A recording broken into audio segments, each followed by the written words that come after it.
ආයිබෝවන් මගේ ආදරණීය පුංචි යාළුවනේ. ඔන්න සිතුලි කාටුන් අපි ඔයාලට අදත් අරන් ආවා. ලස්සනම ලස්සන කතන්දරයක්. බලන්නකෝ අද කතාව කොහොමද කියලා. ඔන්න ඈත අතීතේ නිල් පාට කඳු පන්ති වලින් වටවුන ලස්සන දියැලි ගලාගෙන යන හරිම ලස්සන ගමක වලාව කියලා මාලිගාවක් තිබුණා.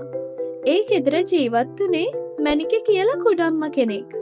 මැනිකගේ කබඩා කාමර පිරීලා තිබුණේ පී අස්වැන්නෙන් වගේම රත්තරන් කාසි වලින්. ඒත් ඒ මාලිගාව ඇතුලේ කවදාවත් සතුටක් නම් තිබුණේ නැහැ.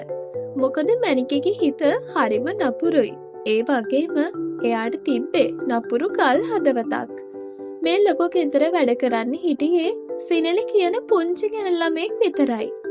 සිනලිගේ අම්මයි තාත්තයි නැති වුණාට පස්සේ මැනිකේ ආව බලාගත්තේ තමන්ගේ හැම වැඩක්ම කරව ගන්න විතරයි. මැනිකේ හැමදාම සිනලිගෙන් එක එක වැඩ කරගත්තා.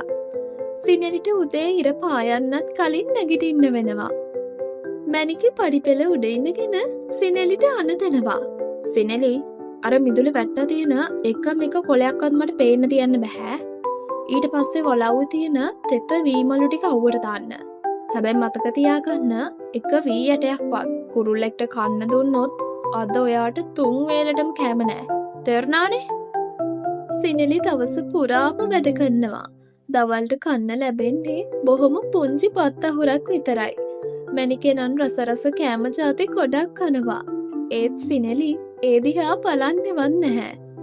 එක දවසක් තද්දට අවුව පායලා තිබ්බ දවසක සිනලි වත්තකිරවලේ තියෙන පරණ ලිඳෙන් වතුර අදින්න ගියා. ඒ වෙලාවේ පඳුරක් අස්සෙන් චිප් චිප් කියලා අමුතු සද්දයක් එයාට ඇහුණා. සිනලි හෙමින් ගිහින් බලද්දී හරිම ලස්සන රන්වන් පියාපත් තියෙන පුංචි කිරිල්ලියෙක් වැටිලා ඉන්නව දැක්කා. ඒ කිරිල්ලියගේ එක පියාපතක් තුවාල වෙලා තමයි තිබුණේ. එයා හිටියේ හරිම තිබහෙන්. සිනලි වටපිට බැලුවා. මැනිකේ ජනේලෙන් බලාගෙන ඉන්නවනම් සිනලිට අනිවාර්යෙන්ම දඬුවම් ලැබෙනවා.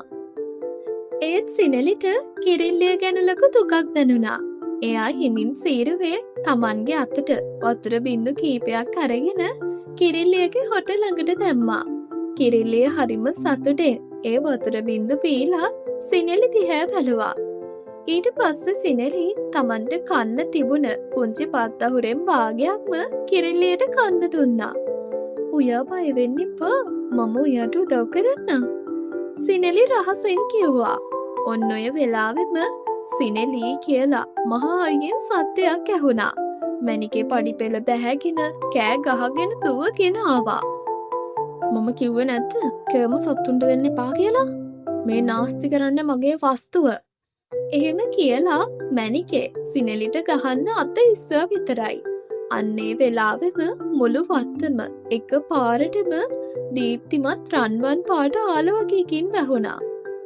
අර පුංචි කිරිල්ලිය අහසට ඉගිලිලා ගිහින් හරිම ලස්සන දිලිසෙන ඇඳුම් ඇඳගත්තු දේවතාවියක් බවට පත් වුණා.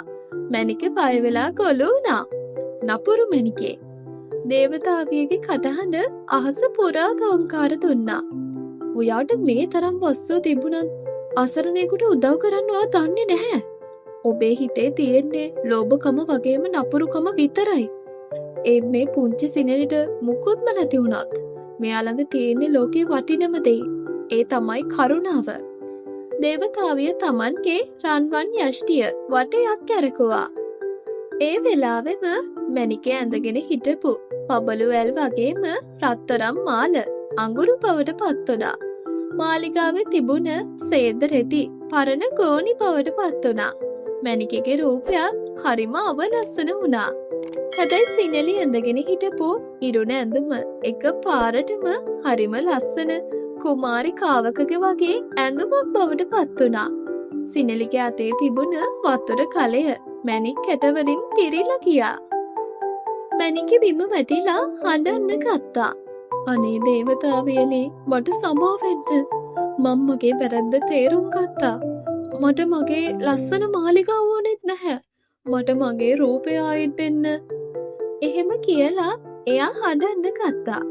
සිනලිගේ කරුණාවන්ත හිතට මැනික ගැන දුක හිතුණා.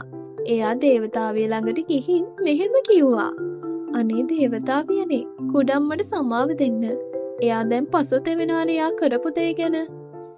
සිනලිගේ ඉල්ලීම නිසා දේවතාවිය මැනිකට සමාව දුන්නා. හැබැයි දේවතාවිය කිව්වා, මැනිකේ මතක තියාගන්න. ඔබ ආයෙත් නපුරු වුණොත් මේ හැම දේම සදහටම නැති වෙයි. එදා ඉඳන් මැනිකේ හරිම කරුණාවන්ත වුණා.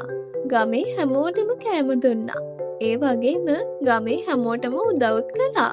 සිනලිට තමන්ගේ දුවෙක්ට වගේ එයා ආදරේ කළා. වලව්වේ දොරවල් හැමෝටම විවෘත වුණා. පේනව නේද පුංචි යාළුවනේ මේ කතාවෙන් ලැබෙන ආදර්ශය? තමන්ට වඩා අසරණ අයට උදව් කරන එක ලොකු පිනක් වගේම කාටවත් නපුරු විදිහට සලකන්නත් හොඳ නැහැ. ඔන්න එහෙනම් පුංචි යාළුවනේ, අදට සිතුලි කාටුන් අපි සමුගන්නවා. මේ වගේ තවත් ලස්සන කතන්දරයක් අරගෙන අපි ඉක්මනින් එනවා ඔයාලව හම්බෙන්න. යන්න කලින් අපේ සිතුලි කාටුන් channel එකත් subscribe කරන්න යන්න. ඔයාලා හැමෝටම සුබ දවසක්.